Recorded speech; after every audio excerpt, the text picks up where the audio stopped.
Hi, and welcome to the Hollywood Dreammaker podcast. I'm your host, Billy Gallo. I'm a 35-year veteran actor. I'm the kid who came out to Hollywood with $200 in my pocket and a one-way ticket when I was 18. Didn't know a soul out here, and I've been living my dream ever since. I've had an amazing career. I've been an Academy Award-winning film, blockbuster film, hit TV series. You name it, I've done it, and I got the IMDb credits to prove it. 6 years ago, I opened up my own school, the Manhattan Actor Studio, where I found my true passion. That's teaching the craft of acting, but not only teaching the craft of being the guy. Success leaves clues. I know how to make dreams a reality. I did it for myself, and I do it on a daily basis for my students. And I can help you achieve yours. Welcome to my podcast. Let's get started.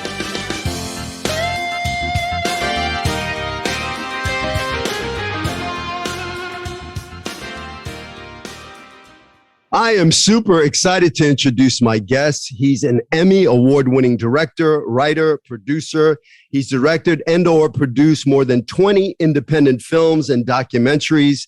Some of his films are Witchboard, The Cellar, Brain Dead, Bigfoot, and the cult classic Night of the Demons, which I had the honor of being part of 33 years ago. I want to welcome the talented Kevin Tenney to the podcast. Well, thanks, Billy. I'm glad to be here. It's good to see you, Kevin. You too, buddy. You know, I was just thinking about it. You know, when I wrote 33 years, it's crazy that we made a film 33 years ago and that this cast still feels like family. I mean, I've worked on a lot of projects in my life and I've been part of a lot of casts, but this is the only film that, I mean, Lance Fenton drove by yesterday. He was, you know, and he beeped his horn. You know, it's like it's bizarre that we still have, you know, this relationship. It's a family that was created when we made that film, and we're still close today. So I think it's amazing. It's funny you mentioned Lance, because when I used to live on the west side, over by the Santa Monica airport, Susan and I would go to the Denny's for breakfast over the weekend, and we ran into Lance there all the time. It's crazy. Yeah. So, you know, I created the podcast to inspire young artists to follow their dreams. You know, if a kid like me who can come out to Hollywood at 18 with $200 in his pocket, a one-way ticket, and make a career, make the dream a reality, you know, why can't the listener? If this is a dream, that this is your passion, that if I can do it, you can do it.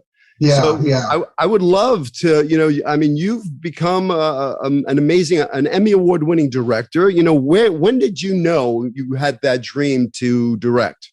Oh, wow. Pretty early. I'd say about 5th or 6th grade.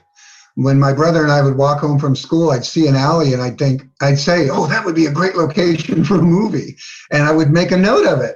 And then Bell and Hal, the year I was in 6th grade, came out with a camera. Now, this is back before video, and even the Super 8 cameras didn't have sound. They were all silent. But this one, you could buy the camera, a cassette tape recorder, and a projector. And what would happen is you could put the film in your camera, and there was a cord that hooked the camera to the tape recorder. And then every time you pulled the trigger on the camera, it would roll the tape and keep it in sync with the picture. Then when you got the film back, you'd put it in the projector and you'd hook that same tape recorder to the projector, and it kept the sound in sync so you could listen to it. So I got that, and I wrote a detective murder mystery. And me and all my friends and neighborhood kids, and we're all 6th graders, we put on our Sunday best suits and play the parts of adults. And, you know, private detectives, murder victims, criminals. And I shot the film. Unfortunately, because of the fact that it was hooked to this tape recorder, there was no editing. You had to shoot in sequence, and you had to get it right in one take, because you couldn't do a take 2 and cut out take 1 later. So we actually shot the film twice, because we got about halfway through before we fucked up a shot, and then we're done. We have to start over. So a few weeks later, we got back together and we shot about 2/3 before we hit a snag. And I realized this is probably not a really practical way to shoot sound. So from then on, I just used it as a silent camera, and I shot a lot of silent stuff. And then when they came out later with the sound Super 8s, that actually had a magnetic stripe on the film, and you could actually record the sound on the film and it would keep it in sync. I shot about 10, mostly action films. And they ranged anywhere from 20 minutes long to an hour long. And we had car chases, and we would go out like early Sunday morning when there was no traffic and shoot ourselves racing up and down the streets and making wild turns and skids. And then I decided for one film I wanted to blow up a car. I called the police department and I asked to talk to the bomb squad. And this is a small town, Fairfield, California, up in Northern California, smack dab between Sacramento and San Francisco. And they said, we don't have a bomb squad. We have our resident bomb expert. And I said, can I talk to him? And they said, yeah. And they hooked me up with him. And I'm on the phone. I said, hi. I'm in high school. I'm like a junior in high school. I said, I'm making a student film and I'm going to blow up a car. And I was wondering if you could give me any advice. And he says, yeah, half a stick of dynamite should do it. And I'm like, I'm a high school student. I don't really have access to dynamite. And he said, oh, yeah. I said, I was thinking, though, that I could get a friend who's over 21 to buy black powder for me, and I'll fill a tennis ball can, set it off with like 150 feet of zip line. And he goes, oh, yeah, that'll work fine. Now, can you imagine trying to do that today? No. Talks to me over the phone. I tell him I'm a high school kid, and he proceeds to help me determine how to blow up this car. Wow. So did you blow it up? Yeah, we found a farmer who had a private property, so he had a road on his property. I bought him a bottle of scotch, or I had my dad buy it for me to give to him, and he let us have his road. And we had a car that we used for the car chase, a friend's car, and then I bought an old clunker for like $50 that didn't run, and I bought like house paint and painted it to match the car we were actually using, and then we towed it out on the road, and we rigged it up and blew it up. I love it. I love it. Do you still have this film? I'd love to see this film. Oh, yeah. I actually have, you know what, on my Facebook page, I have a clip of that car chase with the explosion at the end. I'm going to have to check that out. Yeah, it'll be early on when I first joined Facebook, like 2009 or something. Oh, so that's amazing. So you started making films in 6th grade with your friends, you know, right. Stuff, a little Super 8 camera. And then as you started getting older, you started doing some action films and blowing up cars. And you said you knew, you know, your whole life pretty much that you wanted to make movies. Yeah, but I figured honestly, back then, you know, film schools weren't that prevalent like they are now. Prevalent like they are now. And I went to my junior college. I had no intention actually of going to community college because I'd hated high school so much. I would actually go to the class first day, figure out exactly how much work I had to do not to flunk, and I would do just that much work, no more. The only class I did really well in is creative writing because I enjoyed it and I was good at it. So I always got A's with a lot of C's. And anyway, community college, they offered a couple of filmmaking classes. So I thought, okay, that could be interesting. And I took those, and the teacher there had gone to UCLA. And he said, after he saw one of my films, he said, you have to go to film school. I said, what's that? And he said, you have to apply to USC, UCLA, and AFI right now. So I did, and I got into USC and came down here. And even then, I was, and I think still am, the only student. You get to do 5 Super 8 films. Then you would do 2, one with a partner. You were the director of one. He was where you did like black and white 35 millimeter. And then only a handful of people, you all got to pitch a script, and then the committee would pick, and only a handful would actually get to direct that film, and then everyone else was on their crew. You'd crew it up with the students whose films didn't get picked. And I did an undergraduate film, a TV project, because I was in the TV department as an undergrad, and then I was a grad student as in the film department, and I did a film as a grad student. So I'm the only student who ever did that, did an undergrad TV and grad film. And my undergrad TV won the Emmy for Best Dramatic Short that year. Wow. So you have an Emmy Award for Best Dramatic Short. That's awesome. Yeah. I did not know that. You're an Emmy award-winning director. That's pretty awesome.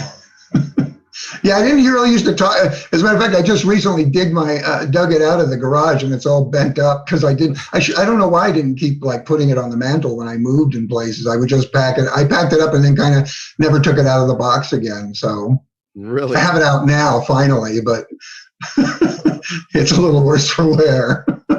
That's funny. So now you're at USC, you're making films, and then you know, how do you transition into making some movies, with a budget. Well, again, I was turned down for the department 3 times. Oh. And and they wouldn't see you. You couldn't go talk to the head of the department because they were so used to having people want to come in and say, how come I got turned down? They wouldn't see you. So I made an appointment with the head of the department's secretary, and I lied and said I was already in the department and I wanted to do some career counseling with him. Huh. So I made the appointment, and then the day of the appointment, I go in. And I come in and I sit down, and he comes in and he sits down, and he said, and his name was Mort Zarkov.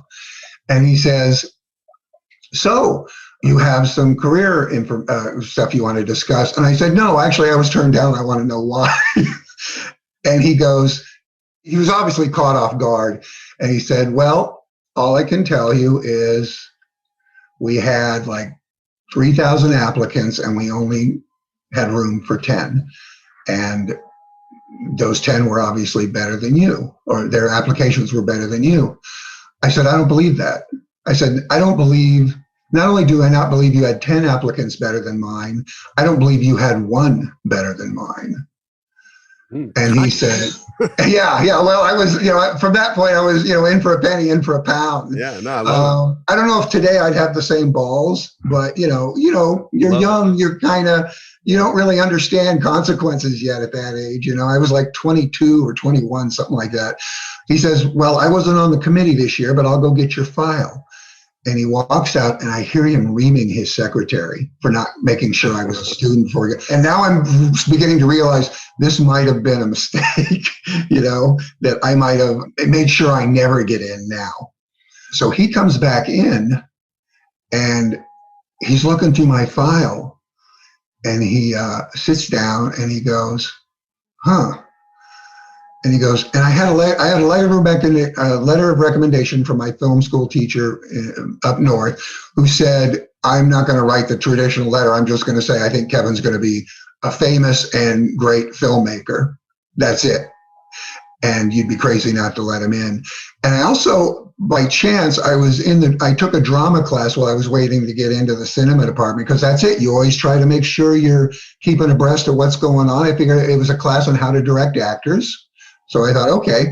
And by luck, Arthur Hiller's daughter was in that class, and I got to know her because she was dating a friend of mine at that time.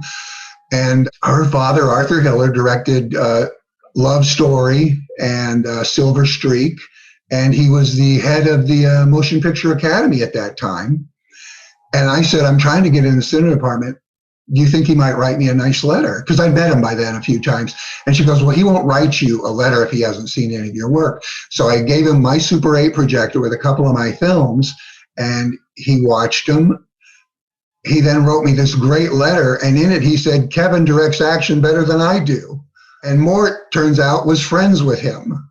And when he read that, he kind of lightened up. He wasn't like ready to throw me out of his office anymore. He said, I wasn't on the committee, but let me read what they wrote here.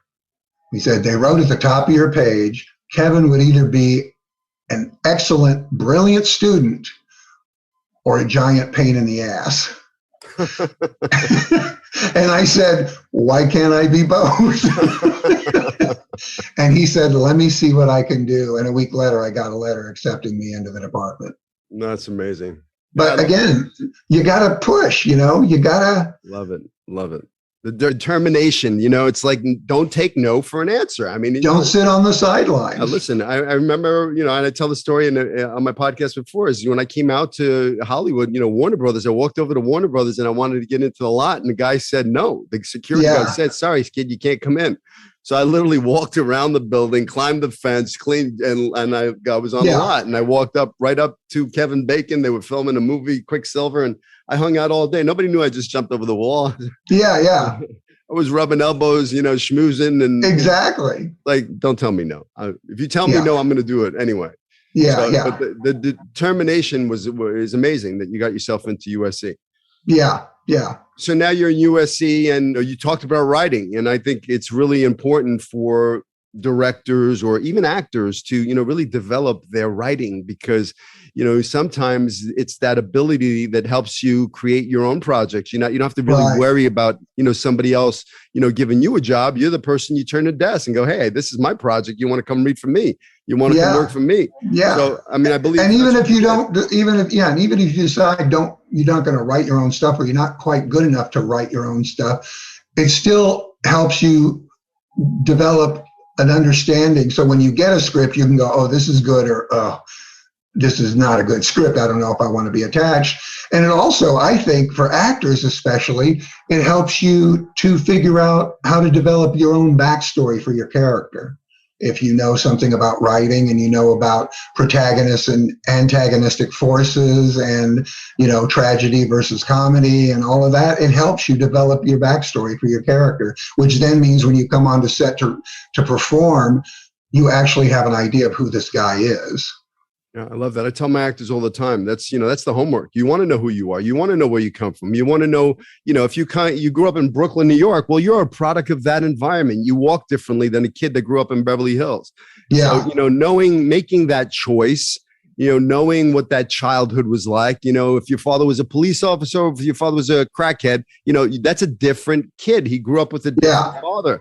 He's going to behave differently. He's going to act differently. Were you rich? Were you poor? All of that, knowing all the history of the character is truly what gives you confidence, because then you can walk into a room and go, you know what? I know this better than you, the writer who wrote it, because you didn't write the backstory. I did.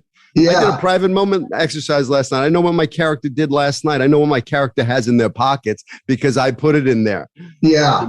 And those are choices. Those are truly choices. And I believe talent lies within your choices as an actor. Absolutely. Raw talent goes so far. Then you got to do the work. Yeah. You got to do the work.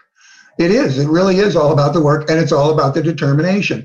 I've read people early in their careers, some who read brilliantly and some who were like, but then, 5 years later, the star is the guy who read like, because he had a lot more drive.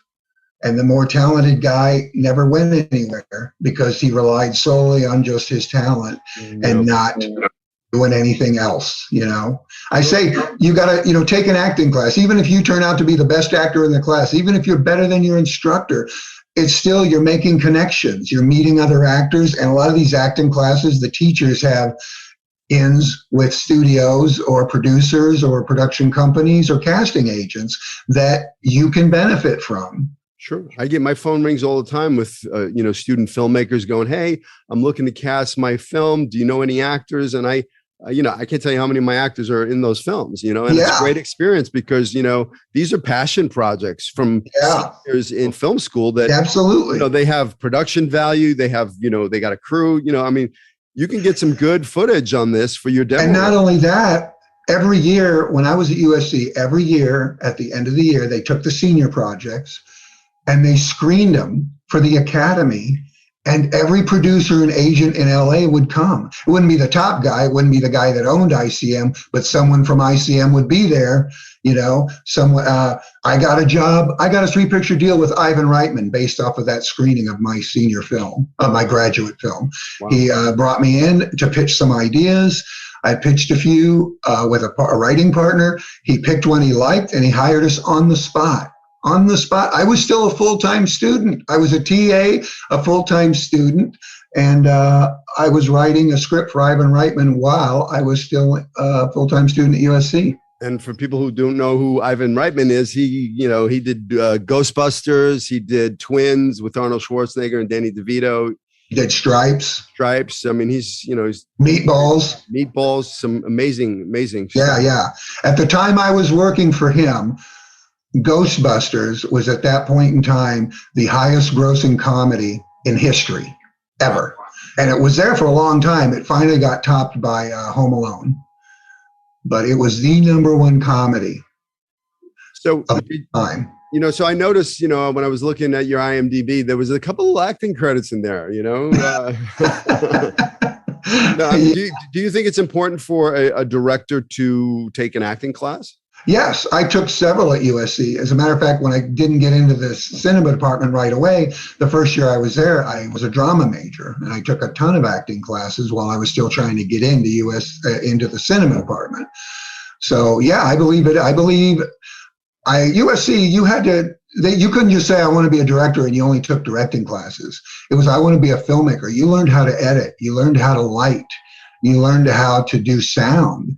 We did it all. So I can do pretty much any job on the set, not as well as a professional I hire to do it, but that's kind of the point. I want the DP to be able to light the film better than I could light it. I want the production designer to design the film better than I could design it.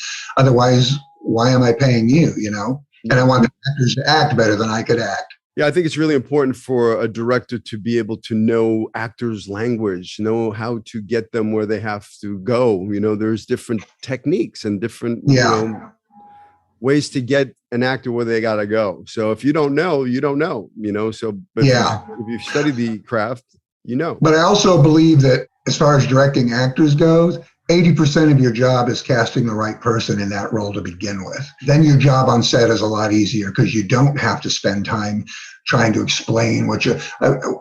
When I was at USC, I took a directing class with Edward Dmytryk, was the teacher who directed The Caine Mutiny and Warlock and a lot of big films. With every star, Gregory Peck. He was actually one of the Hollywood 10.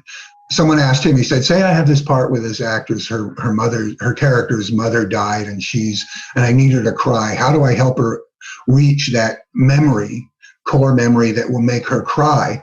And he said, she's read the same script you've read? And he goes, yeah. And he goes, so she knows the character's mother died and she's going to cry in this scene? And he goes, yeah. He goes, well, then don't hire an idiot. He said, she'll know that if she's actually an actress, she'll know that, and she'll know how to access her core memory to get herself to cry. He's like, that's not really your job. Your job is to kind of like tell her, I want it hot, I want more, I want less, I want you to kind of do it this way. But he said, if you have to take the time to delve into all of that with her, you're going to run out of time on set. And you hired the wrong actress. Oh, it's good advice. I mean, so what do you look for in casting when you're in an office, casting a project? Well, I always say that casting a project is not about casting the best actor per se. It's about casting the best actor for that role. You might have two actors and one guy 9 times out of 10 can act circles around the other guy, but this one particular part, the other guy is just perfect for.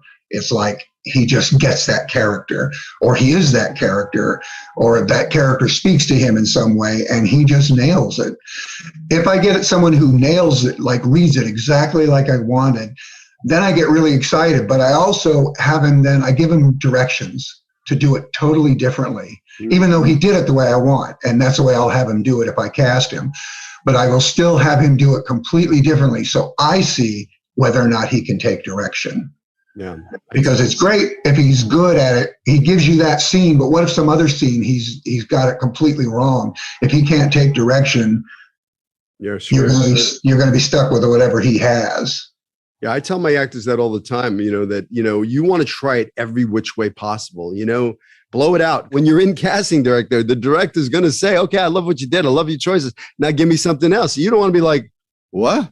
That's all I had." You worked on something else. But if you worked on something else and you made some other choices, then you're ready to throw you a curveball. You hit it out of the park. Okay, you want something Absolutely. else? I'll flip it. I'll go completely the other way with it, and show you that I have the range to play anything you want. Right, exactly. Because we might give you bad direction. At least I will in casting, just to see if you can do it. You might have done it exactly the way I'm going to tell you to do it on set, but I want to see what else you're capable of, and for a scene that we're not reading for right now, So that's a golden nugget for the actors out there. There you go. It's a serious golden nugget, because directors will test you. They will see if you can give them something else. They want an actor that when they show up on the set, they know, 1, that they cast the right actor, 2, that, if I need you to give me something else, you're going to give me something else. Yeah, and exactly. performances are truly made in an editing room. So, if you give him the same thing 5 different takes, when the director's in an editing room, he's got nothing to choose from. But if you've given him choices, if you tried it a little angry or emotional, now when I'm in the editing room, I have stuff to choose from, and I can build your performance in an editing room. If you don't give me anything, I got nothing. And you know what, too? if you go way out there somewhere, the director will pull you in. They'll say, you know what?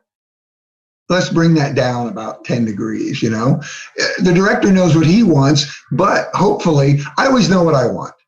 But I never tell the actor before we shoot a scene how I want him to play it. Because I'm hoping he'll do something better than what I had in mind. And I'll go there. I tell that to my, I had a sci-fi film and the guy goes, what do you want it's supposed to be an alien gun. What do you want it to look like? I said, well, I know what I see in my head, but I'm hoping whatever you design is going to be 10 times better. Then if it's not, I'll tell you what I want. But hopefully, because this is your job, yep, you're going to come up with something better than I would have ever come up with. And I hope that with the actors too. I don't give a lot of direction on the first take because I want to see what you're going to do. And I might like it better. Yeah, it's making films. It's such a collaborative effort. You bring all these talented people. You want them to do their job, like the actors. Absolutely. The production, everybody do your job. And if you surround yourself with talented people, everybody steps up their game, the wardrobe, the hair, the makeup, everything. I mean, it's like Night of the Demons, when we made Night of the Demons, that was just from the cast to the crew, to the location, to the production design, to everything about that film really gave, for me as a young actor to step into that set, that house, yeah, that Hull house that was that Ken Eichling made downtown LA, that the production, designers, they created a house that was scary, Yeah, it was absolutely. You walked in there was, spider webs and, yeah, it's the 11th character. Yeah, it was really, truly a scary place. And, we pretty much, our dressing rooms were upstairs. We lived in the place, pretty much. So, even just walking out of your dressing room, trying to get down to set was like, you were looking over your corner, Yeah, it was a spooky house and huge. It's truly so much talent. Let's talk about casting that film. I mean, that's got such a great cast. Yeah, yeah. When I look back at it, it just really, it's a great cast. Can you tell me?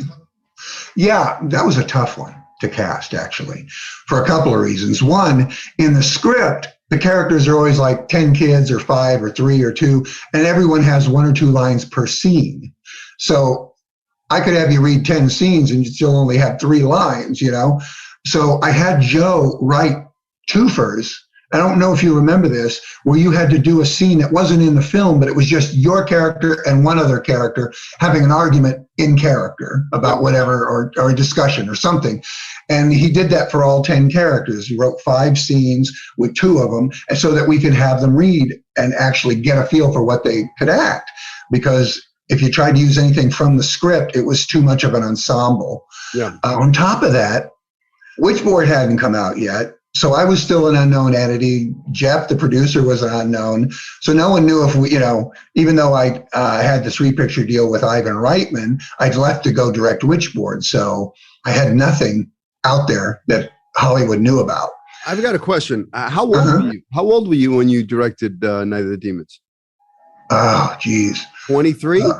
No. I was older than that. I was probably, by that point, 29, maybe even 30. Because I think so, because I think I was 27 or 28 when I did Witchboard. So it was just like a year or 2 later. So somewhere late 20s or 30. Because I know a lot of the cast was early 20s, Yeah, I mean, that was 87 we shot that? Yeah, actually, I think, yes, it was 87. So yeah, I was 21. Yeah, April of 87.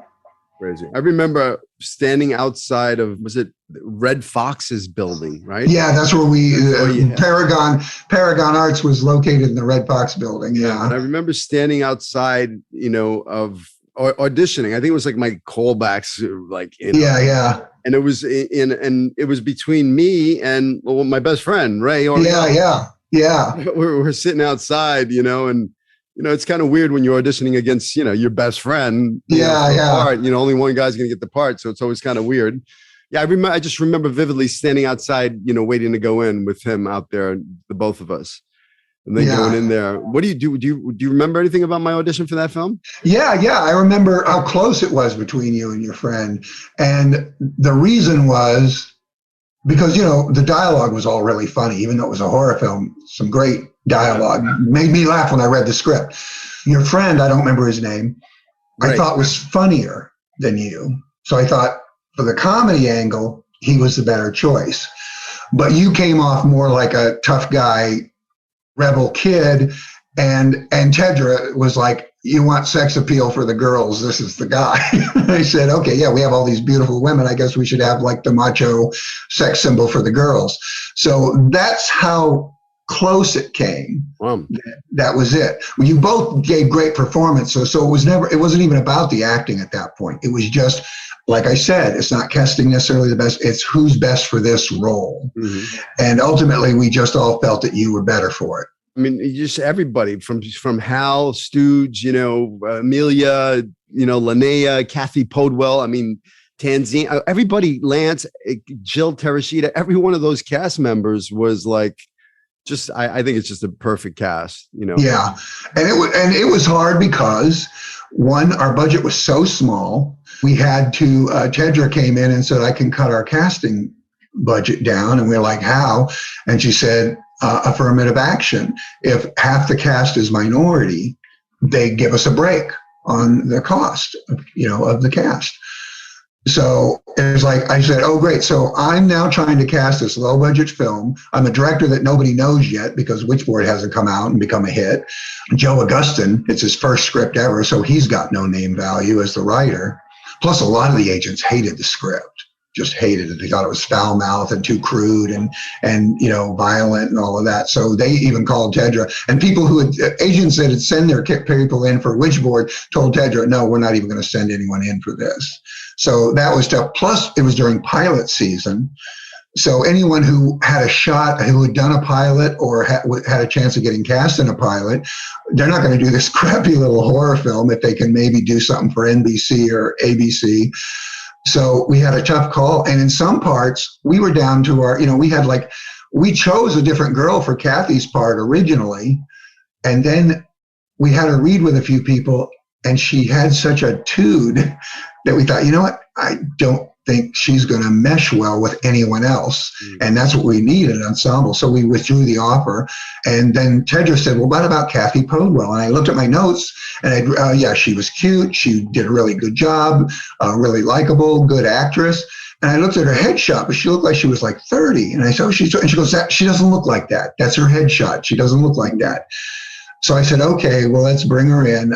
Absolutely never thought we would use her because she was just too old. She came in, the minute she walked in the door, I remembered her. I thought, oh, right. And of course, she didn't look like her headshot. She looked like she was 12. That's a golden nugget. But yeah, and I tell people all the time, make sure you want your headshot to look good, but you want it to look like you. Yeah. Because if they bring you in on that headshot and you don't look like that, you've just wasted your time and theirs. Wow. Or you just lost the part because you don't look like what they're looking for on that photo, even though in person you're exactly what they're looking for.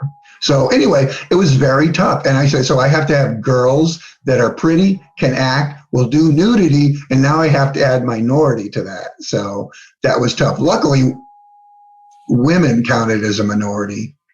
So for 20%. So then we had to have 30% more people of color. So we managed to do it and got a great cast at the same time. Although Alvin's part was always written to be black.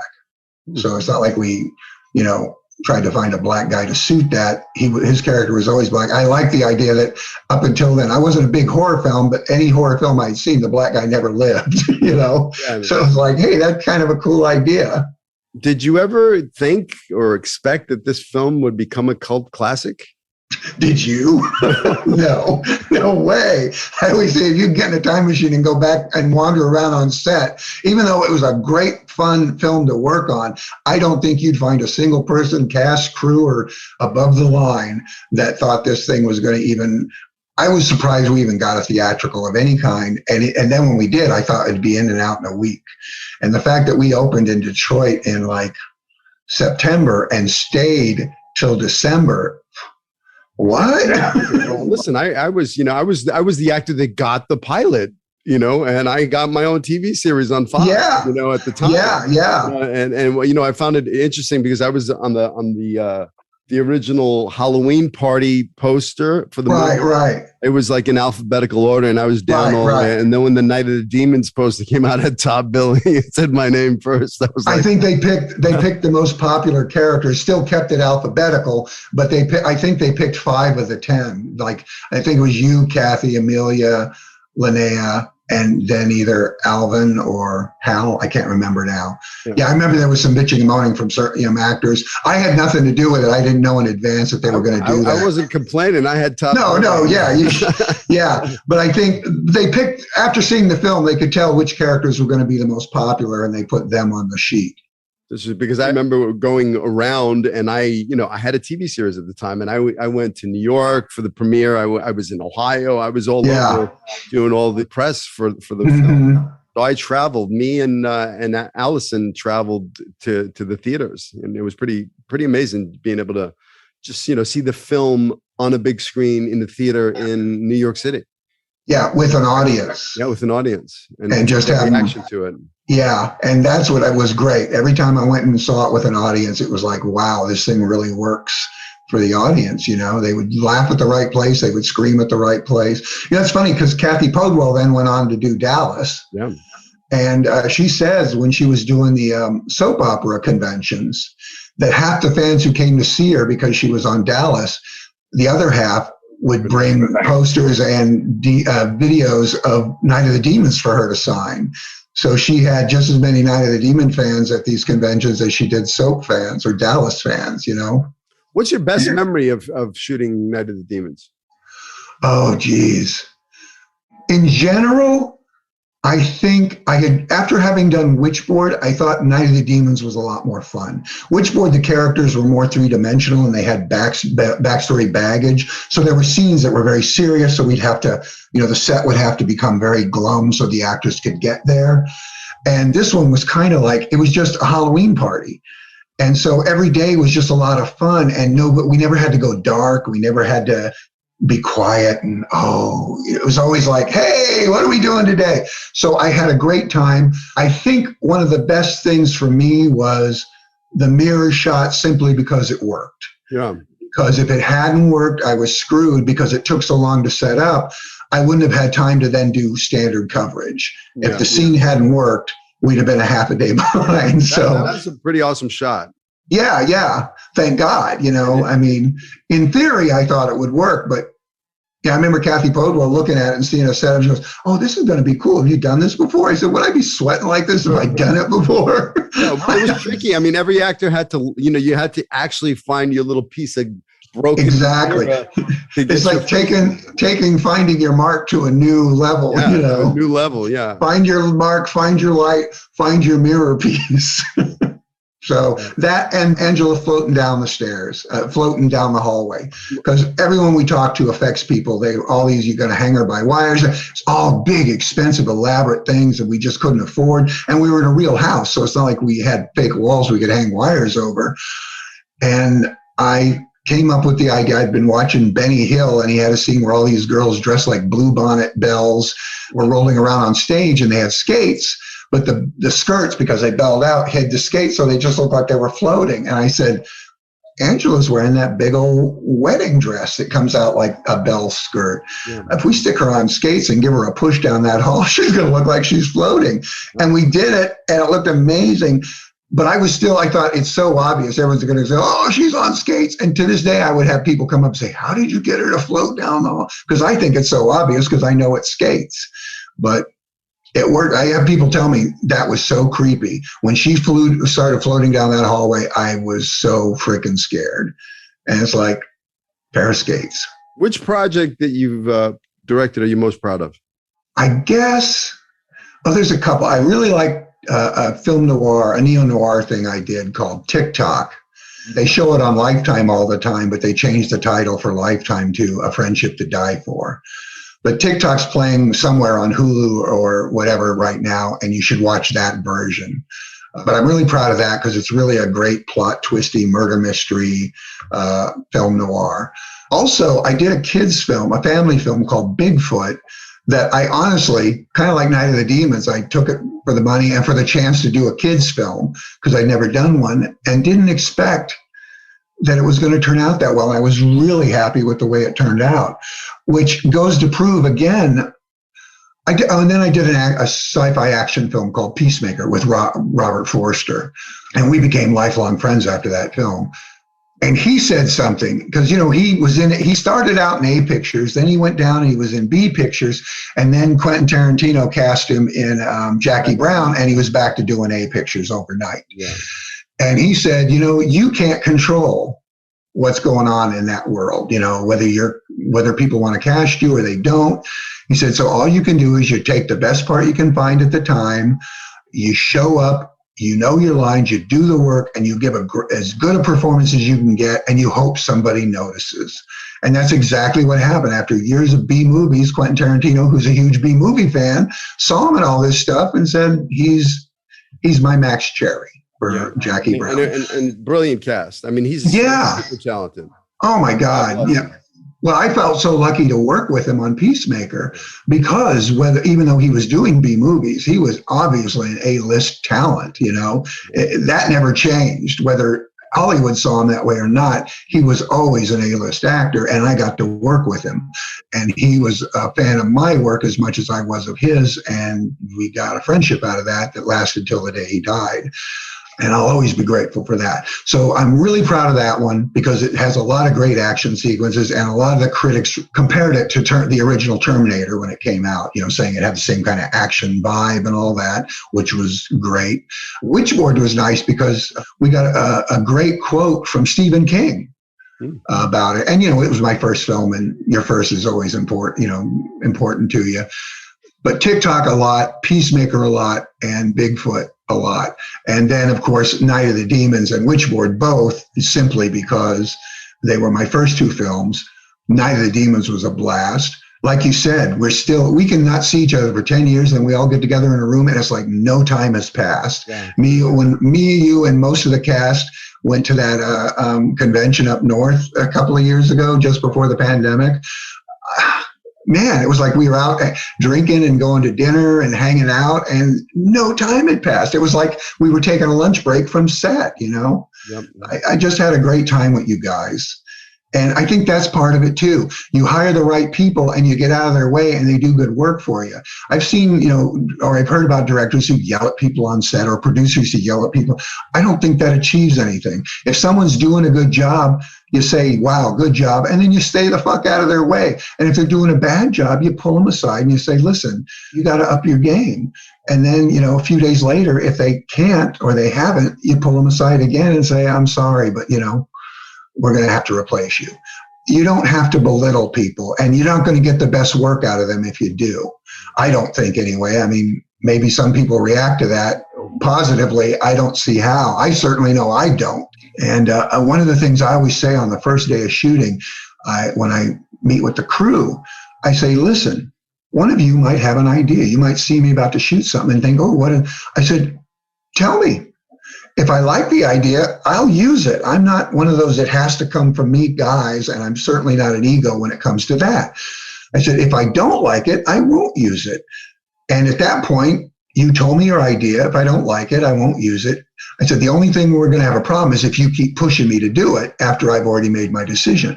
I said, but I want to hear it, because if your idea is better than mine, I'm still going to get credit for it when the film comes out. You know, Kevin was brilliant when he did that. And, you know, the Grip came up with it or something. That's fine by me. Anything that I think we're all there in service of the film. So you as the talent, me as the director, and the below-line crew and the above-line producers, we should all be there serving what's best for the film, not what's best for our own egos. And that's the way I feel. And like I said, when I took Night of the Demons, I thought the script was funny, but I didn't think it was going to be a great film. I didn't think it was going to be some kind of groundbreaking masterwork. But I still came and gave 110%, because you never know. Yep. You never know. The film you think is going to be a brilliant masterpiece, and the audience and the critics hate it. And then the thing you thought was crap, so you phoned it in, that becomes a hit. And then everyone's like, oh, except for, Billy Gallo phoned it in. I don't know, the film was brilliant except for him because he didn't give 100%. So you always, and that's what Robert Forster said, doesn't matter what film I'm working on, I come and give the same game I give in an A picture and a C picture, And you got to have that attitude. You got to, because you don't know. As a matter of fact, I remember headshots. I had a casting director tell me once, said, tell actors that when you get your proof sheet, pick the one you like the best, but then show it to a bunch of friends and family and ask them to pick which, like their top 2 or 3. They will all pick almost within those same 3, and none of them will pick the one you would have picked. And and that's because you don't see yourself the way the rest of the world does. Said, go with one of the ones everyone else picked. Great advice. Let me ask you, if you could go back and give the younger you some advice, what would that be? Cocky serves you to a point, but maybe not always. When I was working for Ivan Reitman, no denying his success. But for me, a great comedic director was Woody Allen. I thought Ghostbusters had its moments, but overall it was kind of meh, I know that's sacrilege. Most people revere it like it's Gone with the Wind or Citizen Kane. I don't. So I think because of that, I had an attitude about, because what I was writing for Ivan was a comedy. I had an attitude about comedy, and I didn't agree with what he thought it should be. So I didn't understand how freaking amazing it was to still be a full-time film student and have Ivan Reitman give me a 3-picture deal. I was too young and too cocky and too stupid to realize I had my own office on the Columbia lot. But because it was such a long drive from where I lived, I stayed home and wrote the script, which meant that when I turned in the script, he didn't know me. So if he didn't like the script, he wasn't going to work with me. He just said, I don't like the script. But if I'd been there in the office every day and built a relationship with him, then he might have felt more like taking me under his wing and showing me what I was doing wrong, or at least what I don't think I was doing it wrong, but what I was doing wrong as opposed to the kind of comedies he made. So, my cockiness got me into USC, but I think it kind of screwed my relationship with Ivan Reitman. Got it. Yeah, it's great advice. Check the ego at the door, that cockiness. It serves you to a degree, but don't let it become who you are 100%. So if you could talk to a young filmmaker, an up and coming young filmmaker, and give them advice, about, the business has changed drastically from when you got in the game. What advice would you give a young filmmaker? Oh my God, it's so much harder now because with the advent of digital cameras and people in Wisconsin getting their friends together and shooting a feature horror film for $10,000 all in, and then they're going to the same distributor you're going to with your, $1 million movie. So you want some money up front because this film cost $1 million. The distributor can get the $10,000 film for free. So even if he goes out and sells that and only makes $60,000 off of it, that's $60,000 free and clear because he didn't spend a dime on it. The guys who made the film don't make any money, but that's who you're competing with now. The market's a lot tougher now because of that. And you would think people say, oh, well, yeah, but now there's so many more streaming services. So there are a lot more areas where you can shop your film. Yeah, but you're not going to make any money doing that. That's the problem. So if you are making your own movie, you're doing it because it's a great hobby, or you really love it to the point that you've got a day job to support yourself so you can make your movie, because most of these guys don't make cash off of these kind of low budget films, and the distributors just take it and run. And how are you going to sue them for money you're owed when what it costs for a lawyer is going to be more than the money you're owed? Are you talking about the horror genre? Any genre now. But horror is where most people do the lower budget stuff. But yeah, I think for filmmakers, it's tough. I say this, the one thing that helps, that was true when I was starting out and is still probably the most true thing today, is write a script everyone wants. That's, so if you're a director, you pretty much have to be a writer too, until you're at a point where you're established enough that people are sending you scripts and hiring you just to direct, you have to write your own material, and you have to write something original. I always go back to like James Wan's Saw. It was a seminal horror film. It was and it gets written off as torture porn, which it's not, because I really don't like torture porn films. It's really clever. It's got some brilliant plot twists, and it's got a super strong cast. And it was made, I think, for like $1 million, which is not, is really nothing, but compared to like, the $10,000 movies that are getting made now, like Paranormal Activity or Blair Witch Project, for every one of those, there's $1 million that didn't get picked up or made no money. The script, get a script that someone will buy and produce. Okay. So you've written many scripts, Yeah. If I'm a aspiring filmmaker, I've never written, but I want to write a script. What advice would you give me as a young, up and coming filmmaker? I want to write a script. What advice? What book should I read? Sid Field's book is probably the best. Okay. It's actually written in script format while it's teaching you how to write a script. There are a ton of books out there. Just read stuff, read a novel. Even though it's not a film, it's still, you learn all about character development and protagonist and antagonist or antagonistic forces. That's what things don't understand. A film doesn't have to have a bad guy to be a good drama. It has to have antagonistic forces. That could be a guy on a boat that's sinking, and every time he figures out a way to fix this thing, something else goes wrong. In film class, Mort Zarkov, who ended up being one of my teachers after getting me in the department, used to say, writing as a guy falls down a manhole and now he's broken his leg. So with planks and stuff down there, he manages to make himself a splint for his leg. But now there's a huge storm coming and the manhole is filling up with water. And it's like, okay, maybe that's not so bad. If he can tread water, he'll actually get him out. So he has to just tread water, but it's filling so slowly, it's going to take a while. So he's starting to get tired and he's having problems, and he figures out a way to, take a board and make himself like float a little. But now as the water's rising, he sees a damaged electrical wire, and he realizes when the water hits that wire, he's going to be electrocuted. So now what does he do? And that's good drama. There's always some kind of antagonistic force that he overcomes, but then there's something else in the way. So no bad guy, no villain, just this hero who's in all this jeopardy, but from natural causes. But it's still the same as if he was fighting a bad guy who's circumventing him at every turn. Yeah, it's all the obstacles. That's it. Obstacles. He used to do a thing in class where he would say, okay, and he would stand at one end of the class and then he would walk across to the other side. And he goes, not so exciting, right? Then he would climb over the desks and the students and everything to get to the other side. And he said, a lot more interesting. Love that. Yeah.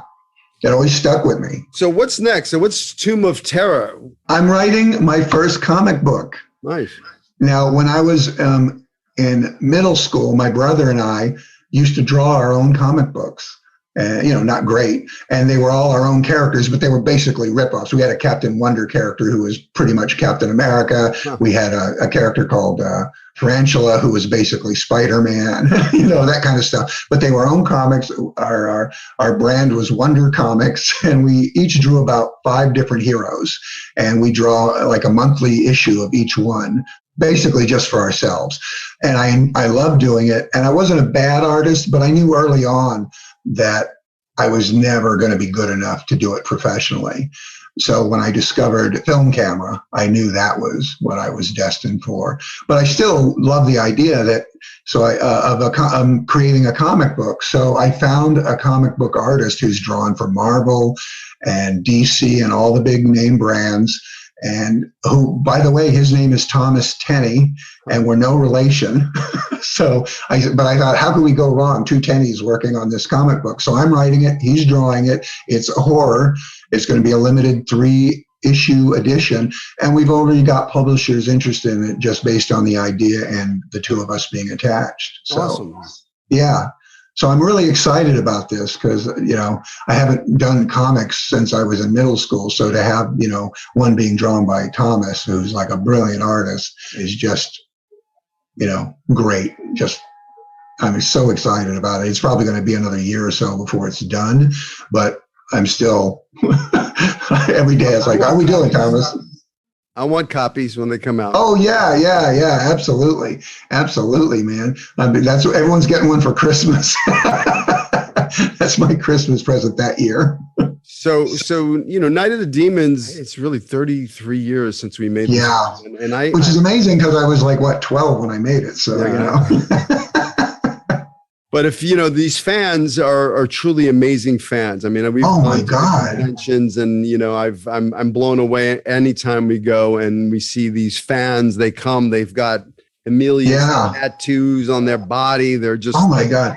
How many people have you seen with Angela or with Amelia tattoos or Linnea tattoos? It's amazing. I saw one guy with a Stooge tattoo. It's like, holy cow. I'm just jealous nobody's got a Sal tattoo. I know. Hey, ladies.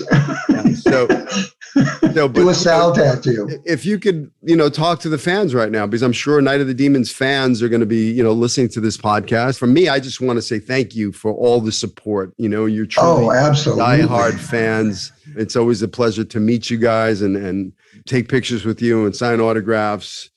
I want to give a special treat to the fans. I want to put together a table read of the original Halloween party script that I found in my closet over here. And cool. I made a bunch of copies of it. And what I want to do is I want to put a table read, and I want you to direct it. And we'll all sit there. We can do like a Zoom, I can read all the action. Yeah, when you guys do your characters. I think it'd be a lot of fun to have the full cast do a table reading, and we can do it live on Facebook or Zoom. Absolutely. So that's in the works for the fans out there. I really truly want to put us all together. I think it'd be a lot of fun. I think absolutely the beauty is how much fun we had. We had fun making the film. So I think, when you see it, you feel it. I mean, I tell my actors all the time, when you go into an audition, you do all this stuff, make sure you're having fun. Yes. Because if you're having fun, then I'm having fun watching you. If you're in your head and you're worried about your lines or whatever, but what people are going to think about you, I say when you're in your head, you're dead. When you're in your heart, you're smart. You're coming from play, you're having fun. It's a different energy. And I think truly what was captured on film with that Night of the Demons is the fun we were having. It was a big party. It was absolutely playtime, and we were playing. We were playing, scary, like when it was like it was a genuine Halloween party. We were all trying to scare each other in our costumes and just have a good time. Too, I find it endearing, actually, personally, when a young actor or actress comes in and they're completely together and they're doing their part and they're really reading it well, but you look at their hand and it's let me get it up here. It's like they're holding their page, and it's like that. And okay, in spite of the fact that they're presenting themselves like this is important to them because look at how they're shaking, But like you said, that's the only way I should be able to tell you're nervous. Yeah. Everything that you should be projecting this confidence. See, but you know what I call that? I call that excitement. Because you're on the right path. This is what you want to be doing. So your instrument is vibrating and it's going, yes, we're doing what we're supposed to be doing. So that little tremor in the hands, that little heart palpitation is like green light, go. This is where I'm supposed to be. Get outside your comfort zone. If you're doing stuff and you're not, you're comfortable, everything I truly feel you want is outside your comfort zone. You got to get that. You want that. That's like batteries for an actor. You want that. So that's why I took. That's why I took Bigfoot. Yeah. It was a family film, and it was like, okay, I went home. It was Bigfoot though, so we had this big animatronic Bigfoot monster that looked great. It looked as good as the one from like Harry and the Hendersons. Just really awesome. Great. But I went home and I told Susan, I said, I'm finally doing a family film and I still have to deal with a monster. I'm still dealing with special effects and monsters even on a family film. So if you want to say something to the fans. Yeah, I got to tell you, it's exciting to meet the fans who come and tell you, wow, I saw this when I was 12. And I think, where were your parents? there was a time when we started doing these conventions when I wrote it off to nostalgia. These guys saw this film at their impressionable age. So of course it means a lot more to them than it would if they saw it now. But when I started going to the screenings, and there'd be like, 20% of the audience had never seen the film. And these were grown-ups now. They weren't kids anymore. These are people in their 30s or 40s, even their 50s, who had not seen it. And they see it, and they would come up and go, "Oh my God, I can't believe I'd never seen that film before. It was great." It was, Hal was friends with the director of Valley Girl. And she came to a Night of the Demons screening, and I thought, oh my God, I can't think of her name. I'm going to hate myself later for not, it's right on the tip of my tongue. Big director and, art film director.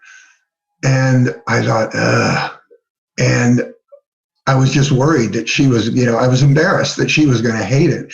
And she came over to me after the screening and said, "I can see why this film's so popular. It is so hip and funny and sharp and original." And it was like, wow. She sent me this nice email later just saying how great it was, and Martha Coolidge. And getting that email from her was like reading the article by Stephen King where he said nice things about Witchboard. It's just, wow, somebody whose work I admire and who is, really successful is a fan of my work. It's like Todd Allen, who starred in Witchboard, worked on Django Unchained, and he said over lunch, Tarantino came over, sat down across from him, and started talking about Witchboard and Night of the Demons. It's like holy cow. That's awesome. That's just it's like amazing when someone who's that successful and does it that well. So it's whose work you admire then admires your work as well. That's nice, but it's the fans who keep it popular and keep it current and make it, not only, I don't know about you, but when we were making this film, not only did I not think anyone would even know about it 33 years later, it's been released on VHS, Laserdisc, DVD, Blu-ray. There have been 3 or 4 documentaries, another big one still to come out, a soundtrack album. Yeah, I used to have people ask me. It's 1, 2, 3, a remake. A big budget remake with name actors in the remake. Crazy. Yeah, it's like, who knew? Who knew? But thank God we brought our A game when we were doing the first one, so that all of that could come after. Awesome. Kevin, I can't thank you enough for coming on the podcast. Oh, hey, I thank you for having me, buddy. I hope I gave you 1 or 2 interesting nuggets. There was a lot of gold in here. So, this will be released probably like a week before Halloween. So this is a Halloween gift for the fans. Halloween edition. Yeah. All right, Kevin, stay safe, stay healthy. I look forward to seeing you, once things once this is all behind us. All absolutely. Get together. I was thinking that, we've had so much fun at these conventions that I want to actually have a party and have like a Night of the Demons reunion, just party, everyone from the film over here at the house, or hey, maybe do it at your place. Right. A party, no screening, no, just us hanging out and visiting like we do when we're at the conventions. Right here at my studio, we can have the movie playing in the background, and there you go. Party. Yeah, perfect. Okay, that sounds like a lot of fun. Do it. Maybe next year when you can do Halloween, we'll do a Halloween party there. That would be awesome. Since that was the original title. Yes. Okay, thanks for having me, buddy. I'll see you soon. See you soon. Bye-bye. Hey, thanks for listening to the show. Please rate, review, share this with your friends. Subscribe if you haven't. Please take whatever you get from here, the golden nuggets, and apply them to your career. Go after your dreams with passion. Don't let anybody tell you it can't be done. I believe in you. Follow your dreams. I'll see you in Hollywood.